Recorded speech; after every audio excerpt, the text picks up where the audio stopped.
Yes, definitely. I think they've been doing this for the past 15 years for us, and to be able to watch them play like this and get the team through unbeaten is really a treat to watch.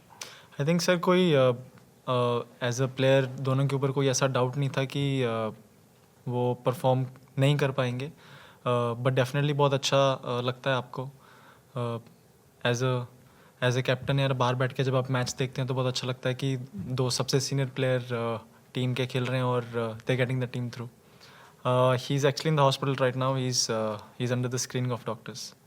Ji, I think यहाँ आने से पहले ऐसे कोई batting में नहीं लग रहा है कि कुछ है. कभी कभी होता है ऐसे कि आप स्टार्ट्स मिलते हैं आपको, अच्छा शॉट हाथ में चला जाता है. एक पहले मैच में डाउन द लेग आउट हो गया, तो इतना ज़्यादा मैं सोच नहीं रहा हूँ अपनी बैटिंग के ऊपर कि कुछ काम करने की ज़रूरत है. कभी कभी होता है 2-3 मैच आप ऑब्वियसली चाहते हो एज अ बैट्समैन कि आप हर मैच में परफॉर्म करो टीम के लिए, but I am not to worried about my performance.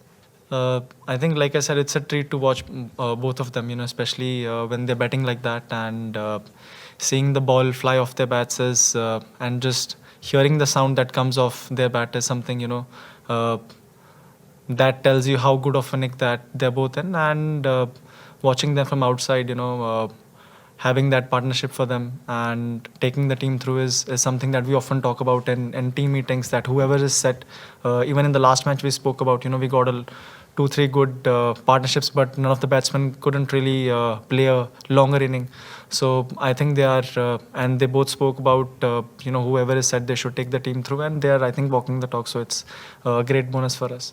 जी बिल्कुल सर. आई थिंक जो एक हमारे लिए नंबर 8 का जो पोजीशन है कि अगर वहाँ पे जाके बैट्समैन 20-25 रन जाके बना सकता है, हमको उस पर कॉन्फिडेंस है कि कर सकता है, तो वो एक बहुत ही इंपॉर्टेंट पोजीशन हो जाती है. एंड आई थिंक अगर आप देखें, बहुत ही कम फास्ट बॉलर ऐसे जो लंबे हैं 140 प्लस डाल सकते हैं. तो ऐसी विकटों पे या फिर आगे हम अगर देख रहे हैं साउथ अफ्रीका के लिए, वैसे विकटों पे ऐसे बॉलर आई थिंक बहुत इंपॉर्टेंट हो जाते हैं आपके लिए, बिकॉज मिडल ओवर्स में देखा कि बॉल में ज़्यादा मूवमेंट नहीं होती ऑफ द विकेट. तो अगर आपके पास अच्छी हाइट और अच्छी पेस है तो आप चांसेस क्रिएट कर सकते हो. एंड आई थिंक वही हुआ.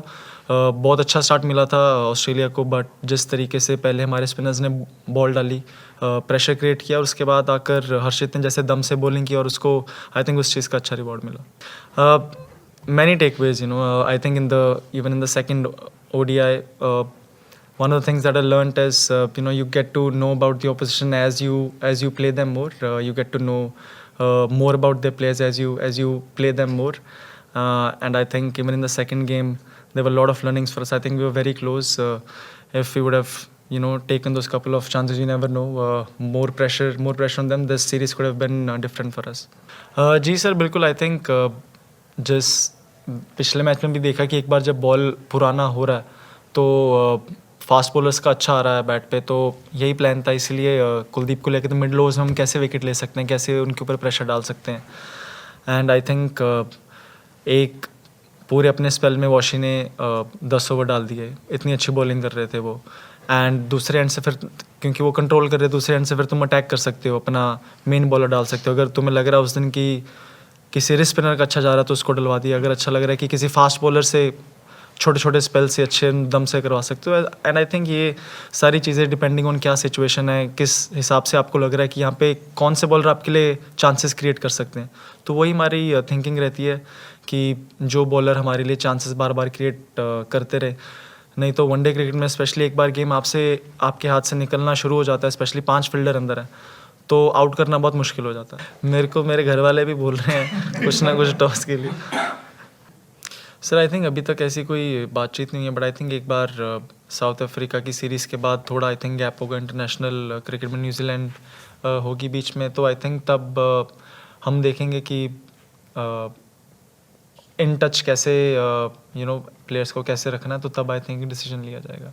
जी बिल्कुल. आई थिंक मदद तो रहती है जब इतने एक्सपीरियंस प्लेयर जो यहाँ पे इतना खेल चुके हैं और इतने सारे मैचेस जिता चुके हैं, तो अगर मुझे कभी भी कुछ भी चीज़ का डाउट अगर रहता है तो मैं कभी भी जाके उनसे पूछ सकता हूँ. तो एक आई थिंक ये बहुत बड़ा रिलीफ रहता है एज अ कैप्टन कि आप ऑब्वियस जाके कभी भी रोहित भाई को या विराट भाई को जो उनको लगता है उनका जो एक्सपीरियंस है, कभी भी जाके उनसे बात कर सकते हैं.